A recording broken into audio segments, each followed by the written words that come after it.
Secretary Tepper, who will be joining us a little later. But in order to do that, I need to be duly appointed by the Secretary's designee, Michael Judge. All right. Well, I officially appoint you acting chair of the meeting. So we can begin. And before we get started, I will ask the interpreters to provide instructions on the interpretive services. Mr. Lee, are you ready? Thank you, sir. We are providing interpretation services for this meeting in Spanish, Portuguese, Chinese, Vietnamese, and Haitian Creole, as well as American Sign Language. If you are in the hearing room, you can access interpretation using a headphone set available at the side of the room.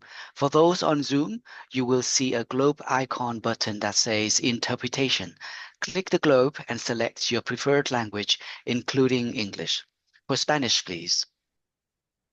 Ofrecemos servicios de interpretación para esta reunión en español, portugués, chino, vietnamita y criollo haitiano y lengua de señas americana. Si se encuentra en la sala de audiencias, puede acceder a la interpretación mediante los auriculares disponibles a un lado de la sala. Si utiliza Zoom, verá un botón con el icono de un globo terráqueo que dice Interpretación. Haga clic en el globo y seleccione su idioma preferido, incluido el inglés. For Portuguese, please. Estamos oferecendo serviços de interpretação para esta reunião em espanhol, português, chinês, vietnamita e crioulo haitiano, além de língua de sinais americana. Se você estiver na sala de audiência, poderá acessar a interpretação usando um conjunto de fones de ouvido disponíveis na lateral da sala. Para quem está no Zoom, você verá um botão com o ícone de um globo escrito Interpretation. Clique no globo e selecione o idioma de sua preferência, incluindo inglês. For Mandarin Chinese, please. 我们为本次会议提供西班牙语、葡萄牙语、中文、越南语和海地克里奥尔语的口译服务，同时也提供美国手语服务。如果您在会场内，可以使用会议室一侧提供的耳机设备来收听口译。通过 Zoom 参会的人员，您会看到一个标有 Interpretation 的地球图标按钮，点击该图标并选择您需要的语言，包括英语即可。谢谢。For Vietnamese, please. Chúng tôi đang cung cấp dịch vụ thông dịch cho buổi họp này bằng tiếng Tây Ban Nha, Bồ Đào Nha, tiếng Trung, tiếng Việt và Creole Haiti cũng như ngôn ngữ ký hiệu Mỹ. Nếu quý vị tham dự trực tiếp tại phòng họp có thể sử dụng tai nghe thông dịch được đặt ở bên hông phòng. Đối với những người tham gia qua Zoom, vui lòng nhấp vào biểu tượng hình quả địa cầu với chữ Interpretation thông dịch và chọn kênh Vietnamese. Xin cảm ơn. And for Haitian Creole, please. Bonjour tout le monde. Jeudi a nous gagnons service interprétation disponible dans la réunion ça, dans la langue ça yo, qui c'est espagnol, portugais, chinois, vietnamien, créole haïtien, ensemble avec langue ancienne américain. Si vous ici là dans l'audience là, vous avez un service interprétation avec casse écouteur qui est disponible sous table là. Et pour les gens qui sont Zoom yo, dans un petit moment, là, nous commençons l'interprétation, vous êtes capable de voir un bouton globe icône qui dit interprétation, vous cliquer sur le globe là, et puis vous choisir la langue préférée là, qui c'est créole haïtien, même si vous avez préféré choisir anglais, tout, vous sélectionner. Merci un peu tout le monde. Language announcement completed. Thank you. Thank you. As noted, we are also providing American Sign Language interpretation using Zoom. The ASL interpreter is visible on screen in the hearing room and can be selected on Zoom as one of the interpretation options. Now is the moment to select your translation interpretation on Zoom. Zoom also provides translated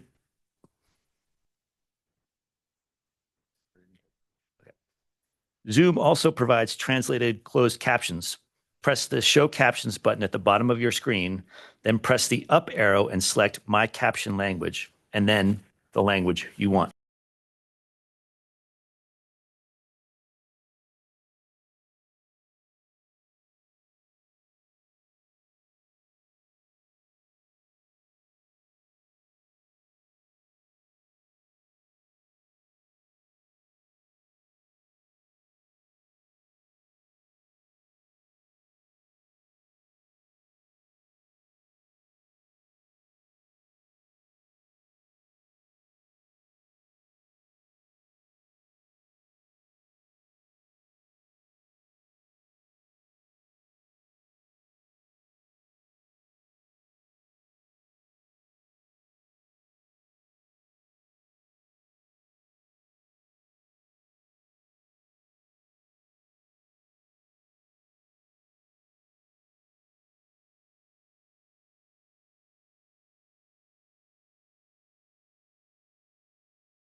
Cumulative impact analysis and site suitability regulations implement portions of the 2024 Climate Act signed into law by Governor Healy in November of 2024.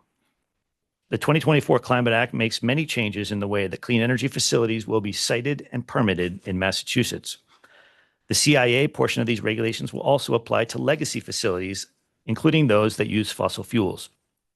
The Siting Board is required to promulgate regulations and guidance to implement these reforms for projects filed with the Siting Board starting July 1st, 2026. Today's meeting follows earlier action by the board that opened a rulemaking in EFSB 2510 for regulations required of the Siting Board by the 2024 Climate Act. We have completed all the required steps for a number of the siting and permitting regulations. We are intending to finish the regulatory process for CIA site suitability regulation today and the constructive approval regulation in May. The Siting Board will be voting on these regulations at this meeting. Prior to beginning our deliberations and voting, we will listen to those who wish to comment today as time permits. The Siting Board has received numerous oral and written comments to date, which have been posted in the EFSB DPU file room. Based on the input from the Siting Board members and comments from agencies and the public, and further review, Siting Board staff will be presenting today on the proposed final regulations for CIA/site suitability. The board will then ask questions and provide feedback. We will listen to public comments and questions regarding the proposed draft final regulations. The Siting Board provided notice of today's meeting to the Commission on Energy, Infrastructure, Siting, and Permitting to a broad group of stakeholders and member organizations, the Siting Practitioners Advisory Group, an interagency task force for siting and permitting. The notice was also posted on the Siting Board's website and provided under the Massachusetts Open Meeting Law requirements. And now I invite General Counsel Evans to begin the staff presentation.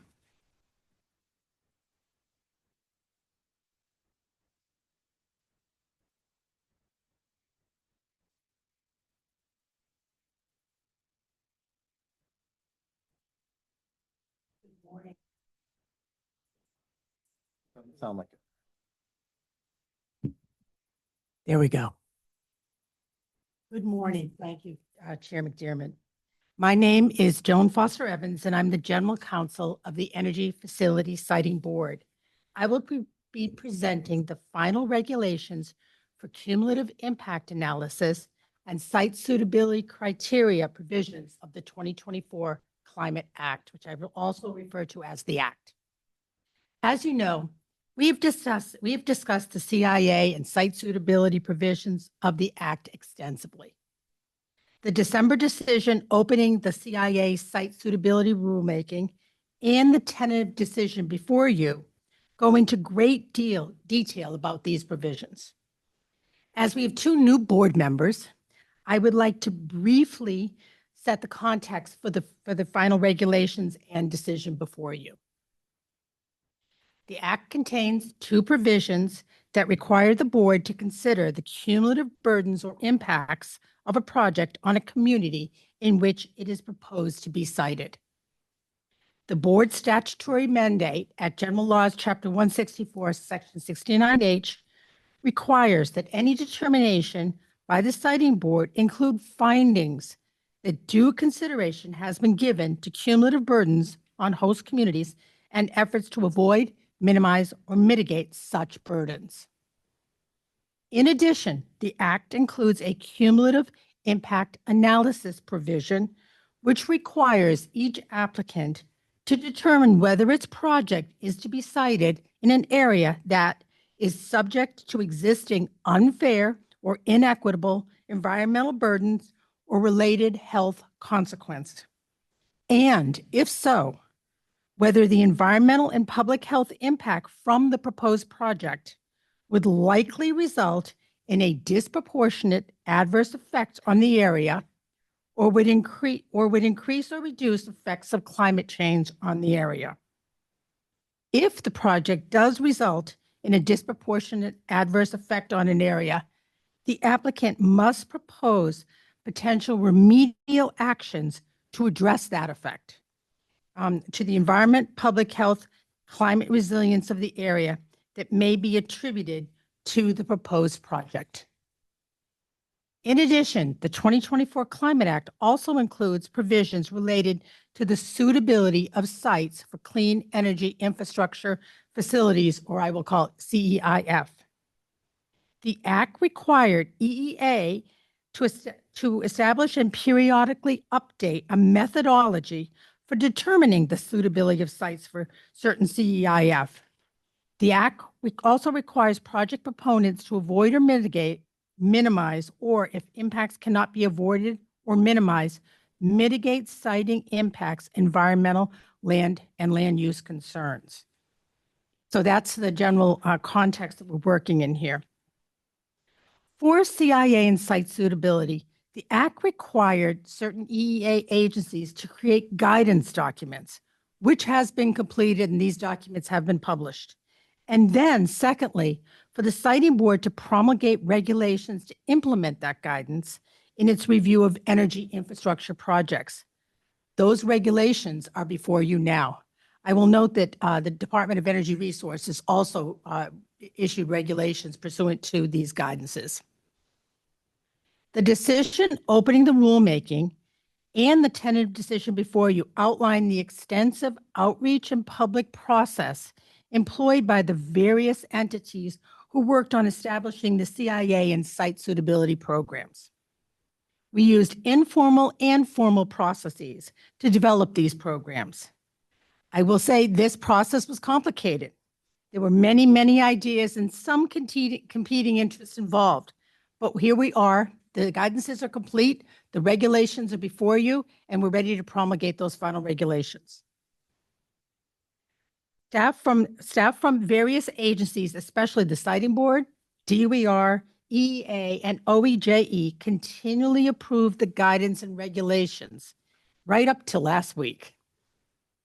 So the last time we met with the board to discuss CIA and site suitability was our February 26, 2026 board meeting. In that board meeting, staff indicated that it had conducted 2 public comment hearings and received written comments on the proposed regulations that were issued in December of 2025. Staff presented summaries of the comments, and the board heard further public comment. Board members provided guidance to staff on possible changes to the proposed regulations.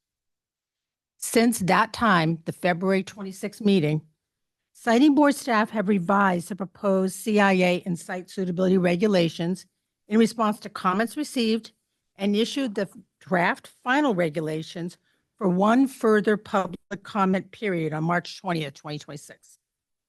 The Siting Board provided a further opportunity for written comments on the final regulations, in addition to the earlier required public comments, and then made additional revisions pursuant to those comments. The Siting Board then released the final regulations that are before you now and a tentative decision explaining the changes to the public on April 15th. Staff note that we did receive one additional public comment on April 17th, which I'll note in a few minutes. So the tentative decision before you provides an overview of the changes to the proposed regulations in response to public comment and board input. The changes were not terribly extensive, I will say. I'm not going to review all of the changes that are outlined in the tentative decision before you, but I would like to highlight a few important changes for the board. First change. The first change has to do with the definition of elevated indicators. So in the proposed regulations, the Siting Board included a definition of elevated indicators. Where a project is proposed to be located in a burdened area, an applicant must assess whether the project would cause a disproportionate adverse effect on elevated indicators. The proposed definition defined elevated indicators as at or above the 50th percentile statewide for that indicator. Several commenters pointed out that an indicator at the 50th percentile might not be considered disproportionate. Some comments even argued that the elevated indicators should be set at a significantly higher than the 50th percentile. but the TD declines to make this requested change. The change that is in the TD and the final regulations provide that an elevated indicator is above the 50th percentile. And we removed the words at or from the elevator indicator definition. So it's above the 50th percentile in the final regulations. Secondly, I'd like to talk about the term materially exacerbate, which is hard to say. The proposed regulation provide that to determine whether a project impact results in a disproportionate adverse effect on an elevated indicator, the effect must materially exacerbate the condition reflected in the elevated indicator. The citing board notes that what constitutes a material change to an indicator will necessarily be fact specific, and we would intend that it would be more than minimal or de minimis. The staff did not provide additional regulatory definition of the term material exacerbate, as it would be fact specific.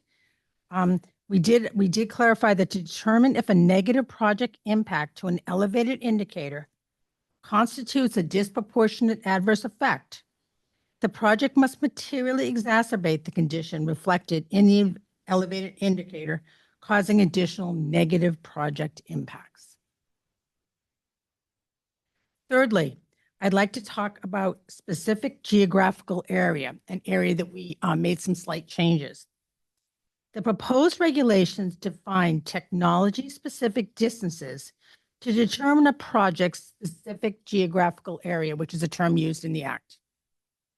These SGAs are calculated based on a radial distance from a facility boundary and are calibrated to represent possible project impacts, both in construction and operations. We received comments asking to reduce the radial distance for battery energy storage systems and to increase the distance for gas pipelines. In the final regulations, the siting board declined to reduce the radial distance for BESS, but did agree to raise the radial distance for gas pipelines to 1 mile. So a little bit further for gas pipelines to make determinations. So the fourth item I'd like to talk about is some changes that that appeared in the proposed regulations and the draft that you folks saw in February, and then some additional changes that are reflected in the final regulations before you. And this has to do with the petition process. The proposed regulation defined a process by which entities in a non-burdened area could petition the director of the siting board requesting that the applicant perform a CIA in the non-burdened area. Generally, CIAs are not required, extensive CIAs are not required in non-burdened areas, but there was a petition process that was added to the regulations. The board discussed this provision extensively during the February 26 board meeting, and the siting board also received comments on this provision. The final regulations provide several refinements to the CIA petition process. First, the final regulations limit the entities that can petition for a CIA in a non-burdened area. The proposed regulations stated that key stakeholders could petition for a CIA under this provision. However, the final regulations provide not that key stakeholders can petition, but a group of 10 or more residents residing in or businesses with a business address in a census block group that intersects the specific geographic area can petition for a CIA. So what does that mean? That was a mouthful. So folks that reside in an area that intersects with a burdened area and is part of the area of the project can petition for a CIA, even though that area is a non-burdened area. At least one member of the petitioning group must meet the definition of key stakeholder. So we changed from key stakeholders petitioning to groups of 10 residents or 10 businesses petitioning, and one member of that petitioning group must be a key stakeholder. Staff think that this refinement better reflects the intent of the CI petition provision. I will note that the tentative decision does not really explain the change from key stakeholder, and I would, when we get to the deliberations, might offer an amendment just to a couple of sentences just to explain that particular change, which is not in the tentative decision right now. Two other points I want to make about the petition process. The final regulations define a high standard for granting this petition. The director would grant such a petition only in extraordinary circumstances, and the final regulations provide some examples of such extraordinary circumstances. Finally, the final regulations provide certain procedural protections to ensure that granting a request for a CIA under this provision does not delay the review of a proposed project and occurs simultaneously with project review. There were concerns expressed about not having this provision cause a delay, and there are protections for that in the final regulations. I have one more item I'd like to talk about, and this is the role of community benefit agreements and community benefit plans. This agreement has been, this provision has been the source of a little bit of controversy and some change over time. The siting board received several comments and discussed during the February 26th board meeting the role of community benefit plans, or CBP, and community benefit agreements, CBAs. The siting board even received additional comments on this topic last Friday. Staff hope that we have sufficiently clarified the role of CBPs and CBAs so that these tools are not a source of disputes or delay in our consolidated permit proceedings. And I'd like to make a couple notes about that. First, the final regulations and the tentative decision make it clear that the CIA regulations do not require a CBP or CBA for the proposed project. The act does not require that an applicant enter into a CBP or CBA. These agreements are voluntary and not imposed in the consolidated permit process. The siting board received multiple comments on the difference between mitigation and benefits included in CBAs. We tried to clarify the difference between the two. The final regulations state that mitigation measures must have a nexus to project impacts, and I know that that's a concern for some folks. In contrast, if an applicant develops a CBP or enters a CBA, the benefits offered by the applicant are not required to have a nexus to project impacts. Again, a CBA is a voluntary agreement and reflect the parties' priorities in that agreement. It's a voluntary agreement. It's separate from the siting board process. It is not enforced, reviewed, approved, or forced by the siting board, a CBA. The tentative decision notes that a CBA may include useful mitigation measures, and the siting board could consider the CBA or CBP in its determination regarding the appropriate level of mitigation of project impacts to be included in any EFSB consolidated permit. In other words, the board can take a look and see if maybe the mitigation included in the CBA might be sufficient to mitigate all project impacts. And if it's not sufficient, could order additional conditions that we can impose additional project impacts to ensure that those project impacts are mitigated. Again, this is the CBP and CBA would be a factor in the board's decision. There are other changes included in the final regulations tentative decision that I could talk about if somebody has a question. Staff appreciates the opportunity to present these final regulations to the board and are available for questions. Thank you, Ms. Evans. We'll now take comments from the public in the following order. Public officials. Actually, let me pause. Are there questions for Ms. Evans from the board? Doug and then Tom. Yeah, I just could you re-explain the radial distance, the change to the radial distance that you were explaining for battery storage and gas pipeline? So right now, the radial distance is the distance from the project facility boundary to that a proponent needs to look at project impacts. So the proposed regulations had the distance for batteries 1 mile and the distance for gas pipelines 1/2 mile. And that on further reflection didn't seem correct, so we made them both a mile. And they partially reflect the fact, the idea that there could, in certain circumstances, be an impact to one of those types of facilities where if there were some kind of unusual situation that happened in one of those facilities. So they are now, the change was to gas pipelines, we increased it to a mile. That's what shows up in the red lines. Battery storage stays the same. That's correct. Okay, thank you. Sure. Thank you, Mr. Chair. I had a question. Do we have to update the key stakeholders definition given the change in the definition of 10 or more residents? We're not using the key stakeholder definition. So that will be deleted?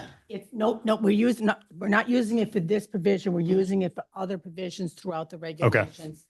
We decided to pivot from key stakeholder in part because the definition of residents in that key stakeholder definition is very narrow. It's just abutters.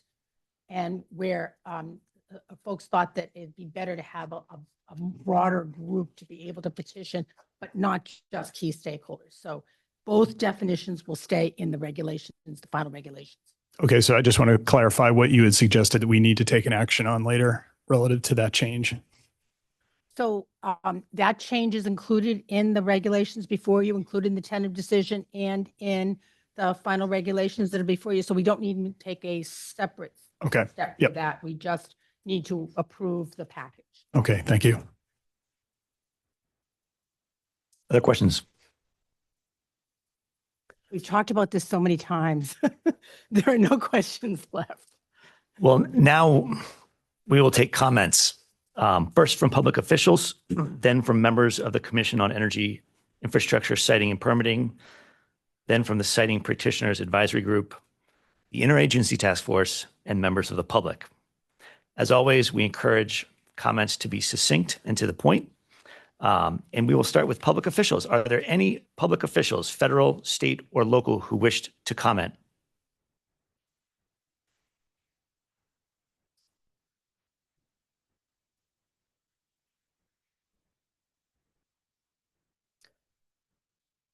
Seeing none, we will move on to members of the Commission on Energy Infrastructure, Siting and Permitting.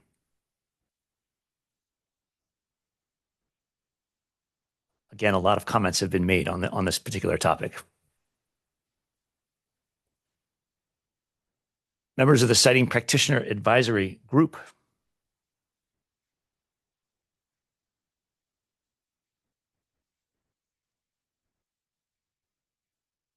I couldn't resist. David Rosenzweig, I was a member of the Siting Practitioners Advisory Group, and in this process, I've been representing National Grid and Eversource throughout the rulemaking. I would be remiss if I didn't start off by commending the board and the staff, and for that matter, all stakeholders, for the tremendous effort and input that's been provided throughout the process and the progress that's been achieved to get to this milestone as we finalize one of the last sets of regulations that the Siting Board will adopt. My purpose today is to comment on two issues, and I ask for the board's indulgence because they've heard from me before on these two issues, but I did want to underscore the importance of these two issues.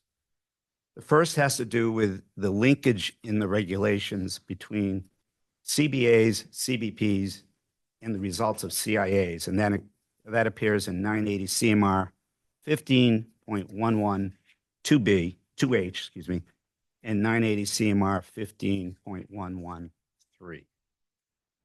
The proposed regulations place the board in part in the position of overseeing and evaluating the adequacy of CBPs and CBAs when they're reviewing cumulative impact analysis. While the board clearly has authority to review CIAs and assess whether there are disproportionate adverse effects, that approach that's clearly called for in the 2024 Climate Act is that the applicant is required to implement remedial actions to avoid, minimize, and mitigate those impacts for a project. It follows the hierarchy of impact mitigation, avoidance, and minimization that's set forth in the Act. I would note that the definition of remedial actions that relate to cumulative impact analysis in the siting board's definitions is consistent with that requirement. However, nowhere in the 2024 Climate Act, Section 69G, which has the definitions for the siting board, Section 69H, which has its mandate, or Section 69T, which applies to the large, clean T&D infrastructure and other types of infrastructure facilities. Is there a linkage between CIAs and CBPs, CBAs? In fact, CBPs, CBAs are not mentioned anywhere in any of the siting board statutory sections. Therefore, we believe that the regulations are misaligned with the statute as it relates to actions required when a CIA identifies disproportionate adverse effects. I would also note that in the past, the board has been careful not to oversee or require memoranda of understanding or host community agreements for projects that have been subject to its jurisdiction. The reason for this is clear. These are voluntary undertakings, as General Counsel Evans said, by parties to those negotiations. And this sentiment is echoed in OEJE's recent guidance materials regarding CBAs and CBPs at page 4, and they may not be appropriate for every project. Even where appropriate, the results of those discussions generally don't materialize until after a project is approved and the details of a project are finalized. This is a very important issue for the board to get right at the outset, particularly for regulated utilities. It will set expectations with communities and stakeholders regarding the purpose and scope of CBPs and CBAs, and it will complicate affordability and cost recovery considerations, which are critical to utility infrastructure projects. It will also, in our opinion, increase the prospect of appeals because it deviates from the statute, and project opponents may have disappointed results in terms of what they expected from a project. We request that the siting board remove references in 980 CMR 15 that tie the results of CIAs to CBPs and CBAs. The second issue is somewhat related to the first. It has to do with the definition of benefit, 980 CMR 15.02. We believe the last sentence of that regulation, which states that project benefits need not have any relationship to the geographic area of projects or the project's impacts, is improper for several reasons. First, as a general matter, regulations should be clear about what is required rather than what is not required for affected parties. The language is also unnecessary because if the board wishes to evaluate project benefits, it could always do that on a case-by-case basis, which would be the more appropriate way of addressing that for a particular project. Second, as it relates to utility projects, we believe that the expectation should be that the benefit should flow from and have a direct linkage to project-related impacts to the affected community. I would also add that the last sentence was discussed concerning the definition of benefit at the prior February board meeting, and there seemed to be a recognition by the board, including Secretary Tepper at the time, that this sentence was not needed. For those reasons, we asked the board to eliminate the last sentence in the definition of benefit. Thank you. Available to address. Thank you. Any questions?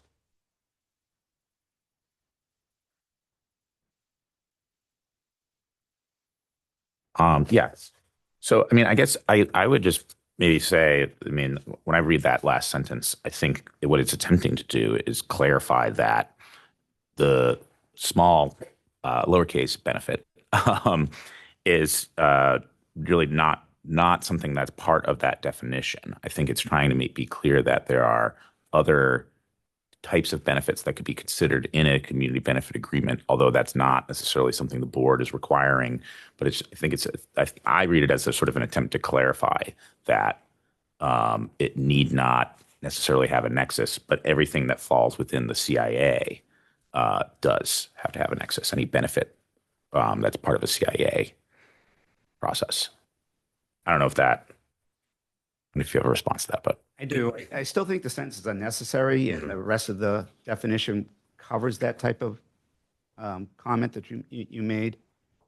Our concern is that for utility projects particularly, where the cost recovery considerations, there'll be a review of those costs and rate-making proceedings.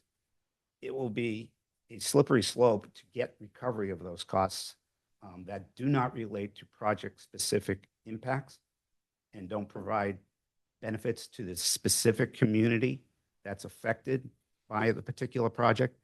I mean, you can conceive of things going far afield geographically of a particular project area.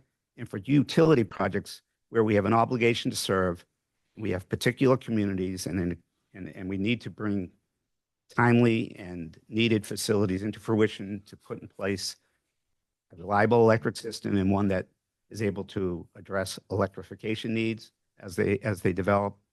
It's very important that the benefits that our projects present are tied to the project area, to the project, and the community that's most affected. And so from our perspective, it says something that's not helpful in trying to attain that standard, to meet that standard. And it may set expectations that really will not be realized in practice when you're out in the field, dealing with communities, dealing with stakeholders, and trying to bring these projects to fruition.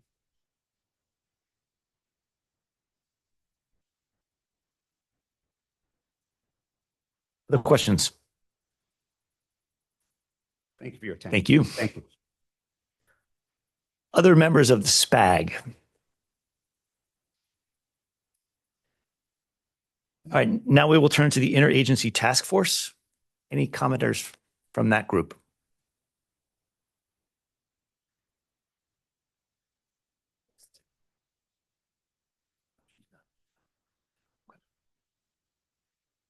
Okay, we will now turn to members of the public, and I see Sarah Riley on the Zoom.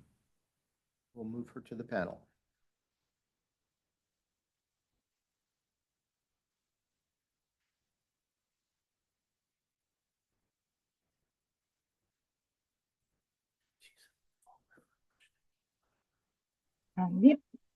When you're ready, we can hear you. Hi, I'm unclear whether or not this is an appropriate time to discuss the National Grid Reliability Project, but I do believe that there are some bridged topics between your regulations and a discussion about your regulations and the. So we'll take your comment on the regulations, and then for the Fall River Acushnet project, we will do that after we conclude this portion of the meeting. Okay. As far as the regulations proposed to limit cumulative burdens on a host community subject to related health consequences, I believe that they fail in their intent with regards to this project. This project is most certainly disproportionately impacting climate resilience and environmental impact. I have presented solutions for mitigating these impacts, and the EFSB has unanimously voted against them, likely without ever having visited this site. These mandates have not just failed our key stakeholders, but also our entire community of Fall River, and that is the surrounding communities who rely on Fall River for their drinking water supply. I think that the intent of the regulations is lovely, but I mean, in reality, I don't see that they're actually rolling down in a way that's addressing, at least in the specific circumstance of the National Grid Reliability Project, actually mitigating the environmental impacts. With regards to drinking water, the state's only collective bioreserve, water quality, and the stake of that for 105,000 people. I predict that in our lifetimes, we'll all grow to regret this decision. Men can name it progress, but only so that they don't have to call it destruction. And a man who calls destruction progress is either a fool or a thief. I rest. Thank you. Questions for Ms. Riley? Thank you so much. Next commenter we see is Kristen Melio.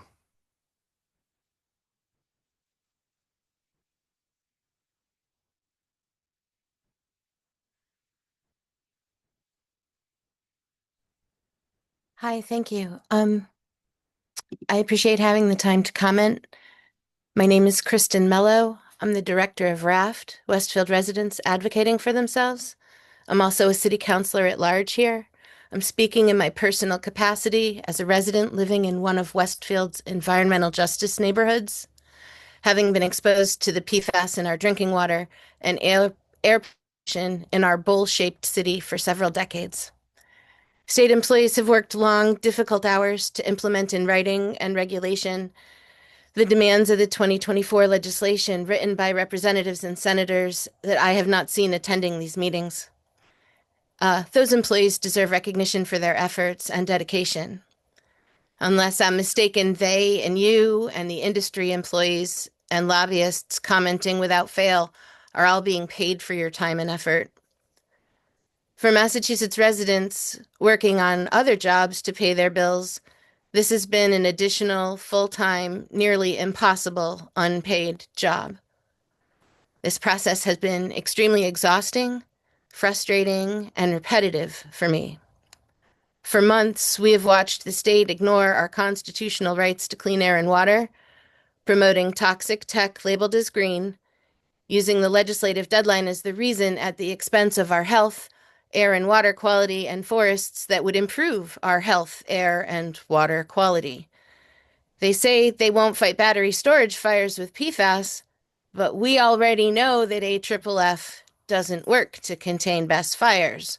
And since the battery electrolytic fluids are PFAS, and BESS fires most often are contained with water, this will result in those PFAS becoming either aquifer recharge or airborne. So thanks for that. PFAS, by the way, are extremely potent greenhouse gases, so this doesn't even serve the purpose intended. What's worse is that municipalities are being forced to adopt local bylaws and ordinances to support this effort, whether they want to or not. And then there's the baked-in constructive approval to let us all know that no matter what, the state is going to do exactly what they want anyway. Then they explain how they've created a data-driven, algorithmic, systematically biased application to be used across the board, which excludes many Western and rural badly contaminated EJ and EJ designation deserving communities from protection. When questioned, this was justified because that was the data that was easily available. Now, pardon us for not being easy. In the beginning, we had a dozen Westfield residents engaged in this process. To my knowledge, there are only 2 of us left, and that seems entirely by design, that our input was needed to detect their flaws, justify claims of engagement, and eliminate our ability to fight back.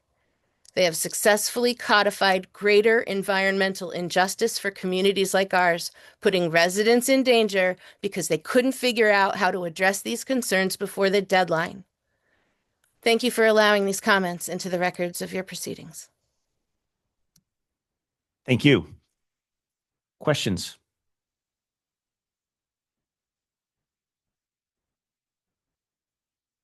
Thank you. Other members of the public?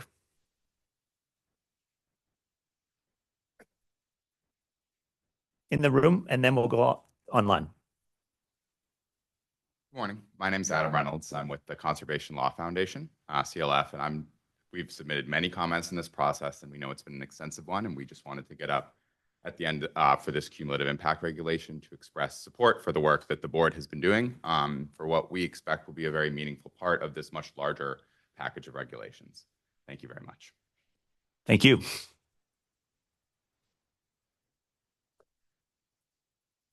Next commenter is Marianne Babinski.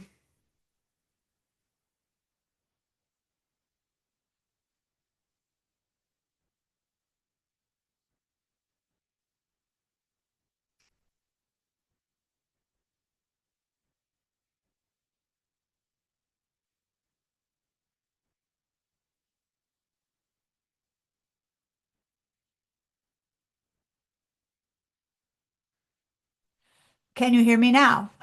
Yes, we can. All right, sorry. Took a while to get that going. Thank you, Marianne Babinski from Westfield, Massachusetts. I just want to add on some comments to Kristen Mello and concerns that I've had over the whole process over the years that this has been going on. And I just wanted to, since it was mentioned already about the February meeting in 2026, I think I had a question then. it was mentioned that for the mass environmental screen to determine burden communities, that if a EJ population happened to be in that area, that census block, that there would be the ability for that EJ population to have a CIA done for their purposes, for their concerns.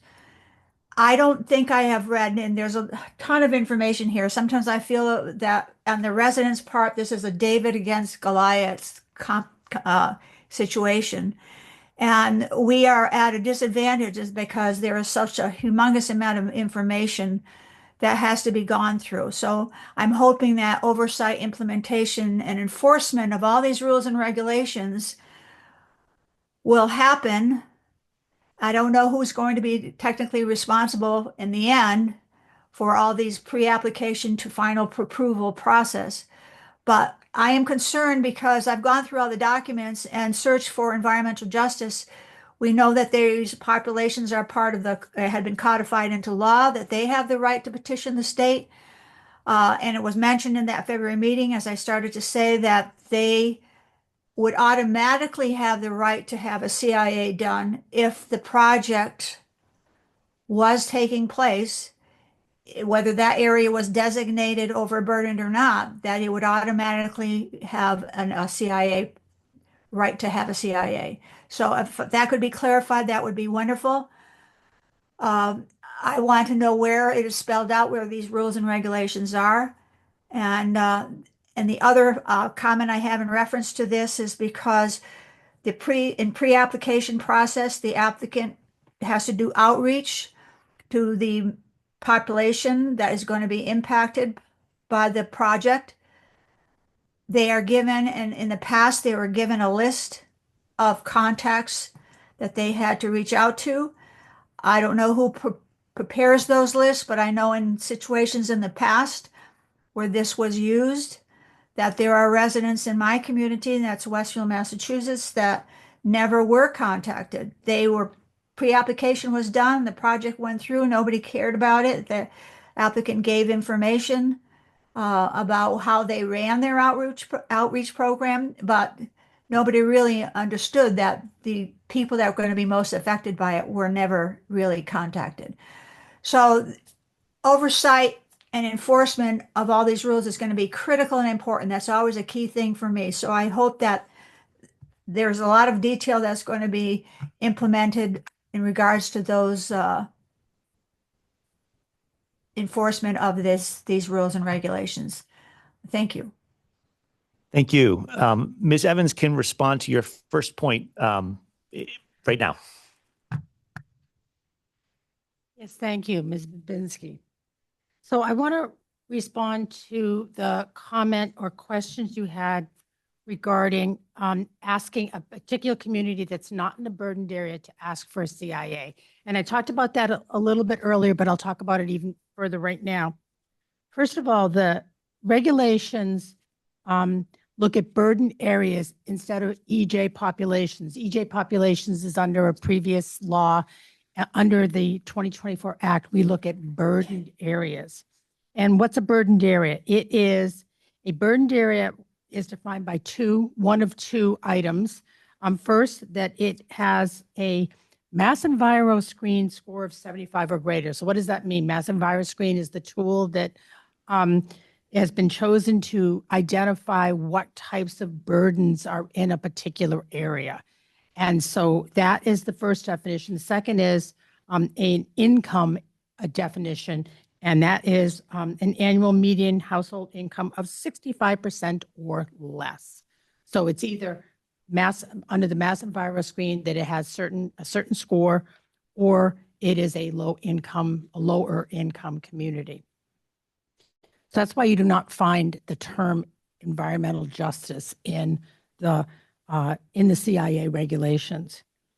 And you asked, where is this petition process located? So in the draft regulations that we've published a number of times, this particular provision is at 15.04 sub 6, and it's called Petition for a CIA in a Non-Burdened Area.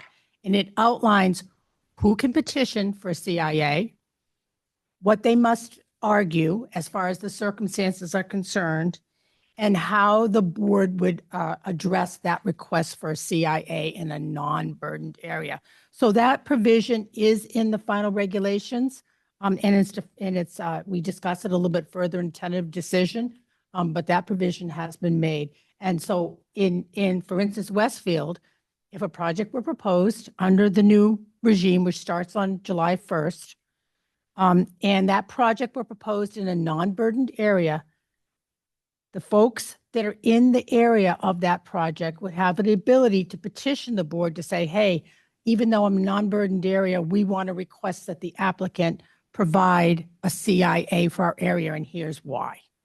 So that provision is in the regulations. Just a quick note on who oversees and enforces the new provisions. Again, the new program goes into effect July 1st, 2026, in a couple of months, which is soon.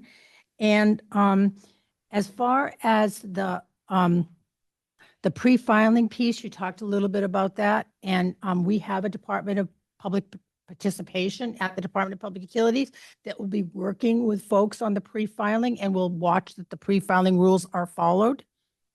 Once a consolidated permit is issued by the board, the enforcement for the various permits that are included in that consolidated permit go back to the original permitting agency. For instance, the Concom in Westfield. If we issue a consolidated permit and that involves wetlands issues, that would go back to the Westfield Concom for enforcement, and also maybe Mass DEP for enforcement on a wetland type issue. But that's where that lands. Thank you. Other comments from the public?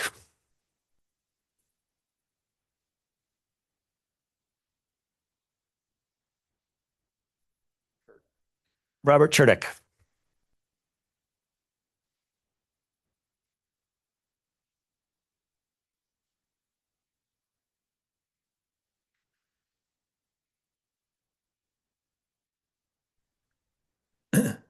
I just had a question to it involves the whole process that's going to take place once this new regulations go into effect. Do you plan to issue a request for proposals for power plants, or are you going to take applications from whoever chooses to apply for whatever place they apply for? What I'm concerned about is, what if you get a flood of applications and you can't handle them all, and you've got 15 months before they get constructive approval? Are you prepared for that? Are you prepared for a large number of applications? And do the regulations reflect the way that you can go through all the documentation the applicants have to provide, and provide a sound and reasonable judgment as to whether or not you should issue the permit? Is there any way to, again, I'm used to situations where people make requests for proposals that pretty much define what project they're looking for. In this case, it seems to me like the applicants, the people who are proposing, determine sizes, places, and timing. And are you guys prepared to handle it? Do you have the staff required to handle several applications at once? Great questions. I'll take a stab at that. So the siting board will not be issuing requests for proposals. Proposals will come to the siting board, applications will come in, but there are several other checks to limit the number of applications that come in, particularly the demonstrated need for the facility. And that said, we do anticipate an increase in applications, not an overwhelming number, but an increase, and our staff is very much prepared for that, and will be addressing that on an individual case-by-case basis. Thank you. I wanted to just thank you, Chair McDermott. I just wanted to add a couple of points. The staff of the siting board is currently ramping up employees right now. We're hiring right now. we're hiring. We want to send that word out. And so we are ramping up for this new program, as you indicate. Secondly, you asked about the applicants. We do have, as part of our other regulations that we've already issued regarding constructive approval, excuse me, wrong thing, regarding consolidated permits. We have an application package that we issued with our regulations, and that does go into information about an applicant that needs to be provided with an application to the siting board to cite a particular project. But again, as Chairman Dermott said, we don't, the types of projects that are being proposed, it's a market-based system. We do not issue actually RFPs for those projects. Those projects come to us, and we are setting a whole bunch of rules in place for how to review those projects. So that's part of this. The CIA is part of that package. Thank you. Other comments from the public?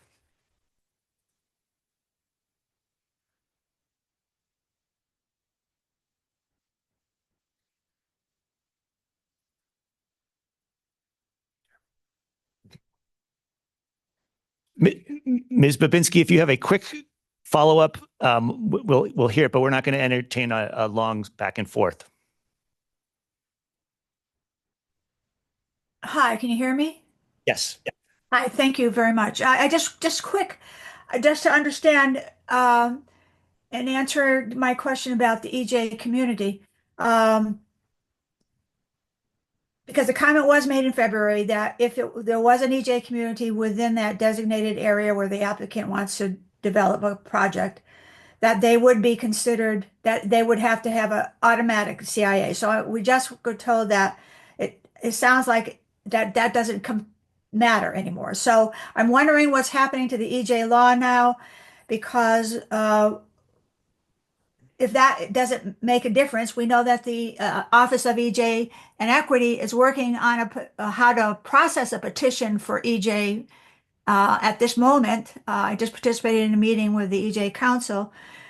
So that's not going to matter anymore if it's not in an overburdened community. So it's very confusing what was the answer that was given based on what was said in February and what is being said now. So it sounds like it doesn't matter if there's an EJ community in that area. They maybe can petition. Is there a separate petition process? I hope we can straighten that out because it's not clear. We have the good fortune of having Undersecretary Power in the room right now, and maybe she'll take a crack at clarifying.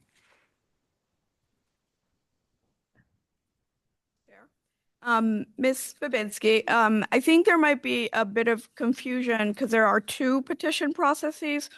One is to be to request a CIA, even if you are not in a burden area, and that's the process that Ms. Joan Evans went through. There is a second petition process within the EJ population context of if you are not designated as an EJ population, you can petition to become an EJ population. And one of the factors that we've talked about is whether being a burden area could be one of those reasons why you would become an EJ population, but not the other way around. So you would not be able to petition to have a cumulative impact analysis only based on the EJ population. But if you are a burden area, it could become a factor to be considered to become an EJ population. So it's a little confusing, but I think it's sort of backwards. The process for requesting a CIA versus the process for requesting to be an EJ population, which is not final yet. We talked about it at the last EJ Council meeting, and we'll keep having public conversations and take feedback, but those two are totally sort of separate processes.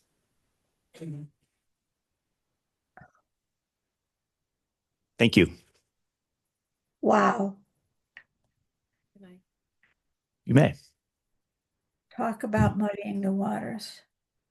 I just wanted to add a reminder that Ms. Evans pointed out, and there's a lot obviously going on here. We've put a lot on the books. There's a lot of regulations and a lot of process now, hoping to achieve a smoother and more predictable path in the future. I think the distinction here, just reminding everyone, is that the statute focuses on burden areas for this process. We in Massachusetts have the good fortune of having Undersecretary Power and the work that her office does focused on EJ and equity. And so there is sometimes the crossover, as the Undersecretary just examined, but when we are talking about cumulative impacts today in this process, we are talking about burdened areas because that is what the statute tells us to do. It doesn't mean that EJ considerations, other equity considerations won't be in the mix for many different discussions, but just for this, we are limited to what the statute directs us to do, and that is burdened areas. Thank you. Okay, any other comments from the public?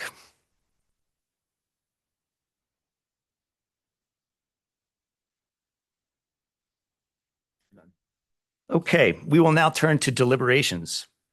And to begin deliberations, we need a main motion before us. Not to worry, we will not vote on the main motion until we've talked about any amendments. But do I have a motion to adopt the tentative decision? Mr. Goutreau. Second. Commissioner Mahoney, thank you. We were going to leave the main motion on the floor for further discussion and now deliberate on the tentative decision. First, we will consider any amendments to the tentative decision proposed by staff, and then we will consider any additional amendments from board members.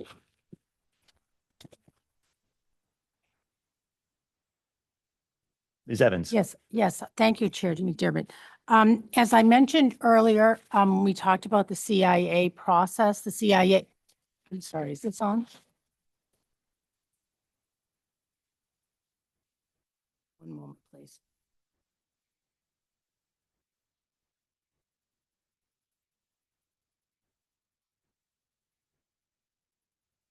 Yeah, and I failed the test.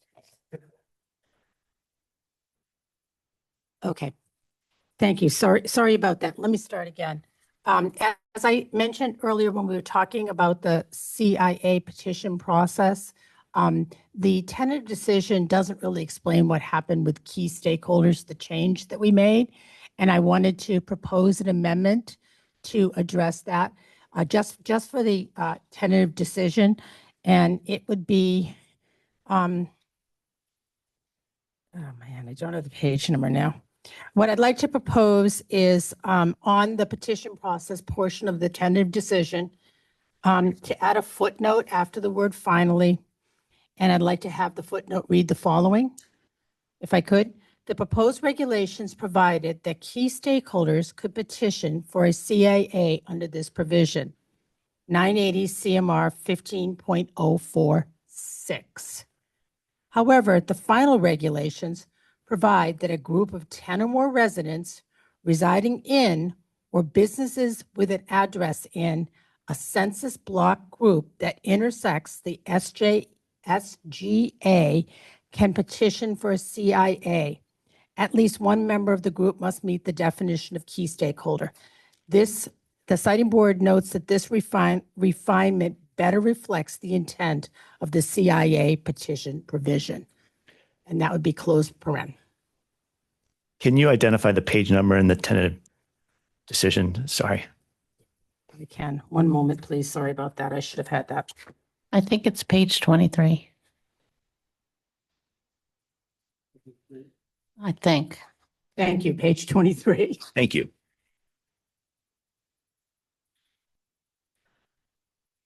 And again, I propose that as a footnote. As a footnote to the tentative decision. That's correct. Is there a motion? Could I just ask her to read it one more time because it was a pretty long footnote? Please. I can do so. Thank you. The proposed regulations provided that key stakeholders could petition for a CIA under this provision. 980 CMR 15.04 paren 6, close paren. However, the final regulations provide that a group of 10 or more residents residing in or businesses with a business address in a census block group that intersects the SGA can petition for a CIA. At least one member of the group must meet the definition of key stakeholder. The Siting Board notes that this refinement better reflects the intent of the CIA petition provision, period. Is there a motion? So moved. Mr. Judge. A second. Commissioner Mahoney. Any discussion?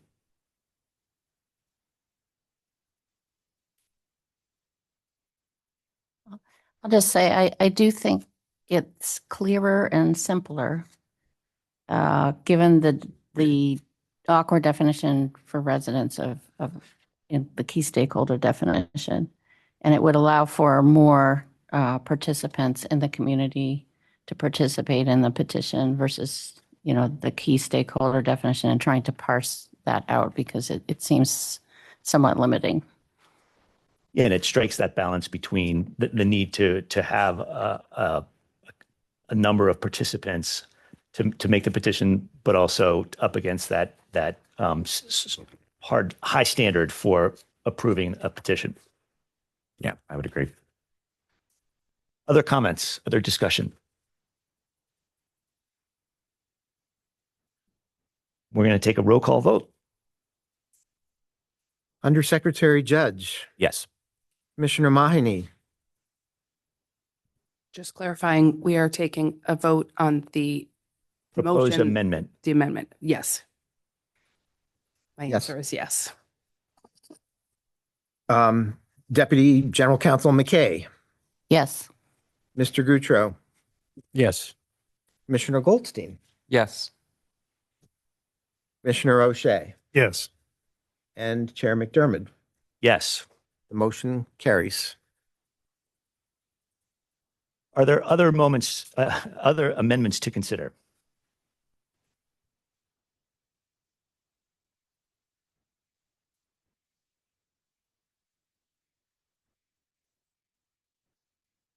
Hearing none, we will return to the main motion. We're back to the main motion, which is to approve the tentative decision proposed by staff with the amendment we have just approved. As described, that is the main motion now before us as amended. Is there any discussion before I call the vote? Mr. Chair, before you call the vote, can we just get a reminder of after we take this vote, what the process is so we have the whole context before us?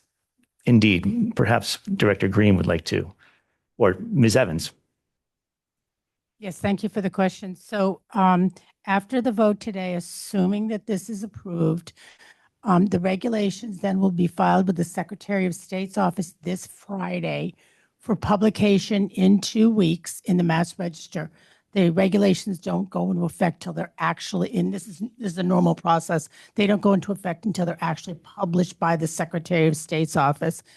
So they would go into effect 2 weeks after this Friday, but the regulations state that they will become effective. They apply to new applications on July 1st, 2026. So while in essence, the regulation would be in effect in 2 weeks, it would actually apply to applications happening 7/1/26.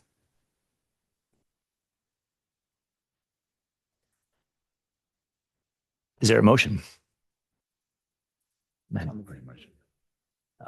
We're good. Shall we do a roll call vote?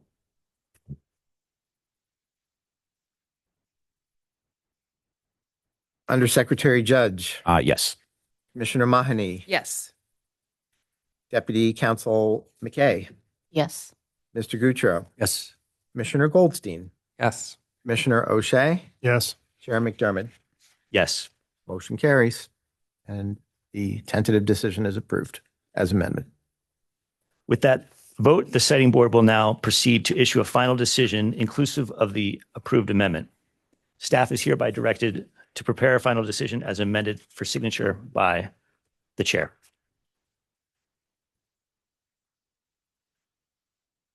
We're now going to turn to agenda item number 2. That How about a 5-minute break? we're now going to turn to a 5-minute break. Thank you. Off the record, please. Five means 5. You're good. Mic's off. Yep.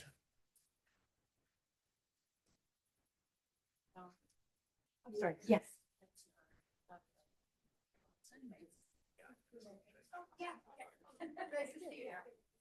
Yeah, no, it's okay.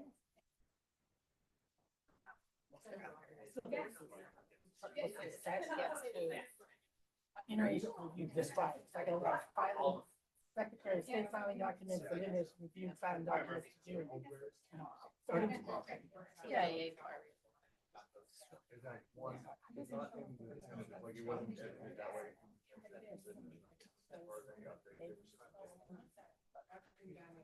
I think we.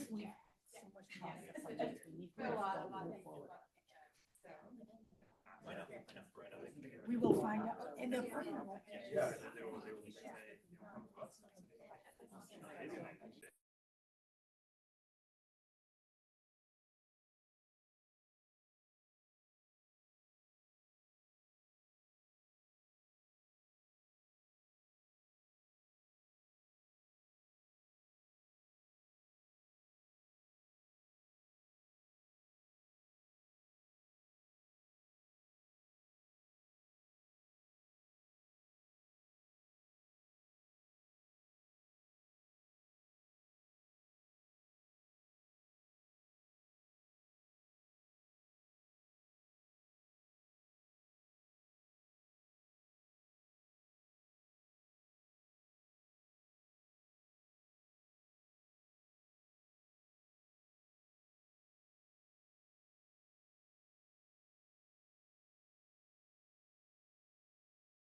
好，下面我们开始记录，开始正式的会议。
All good.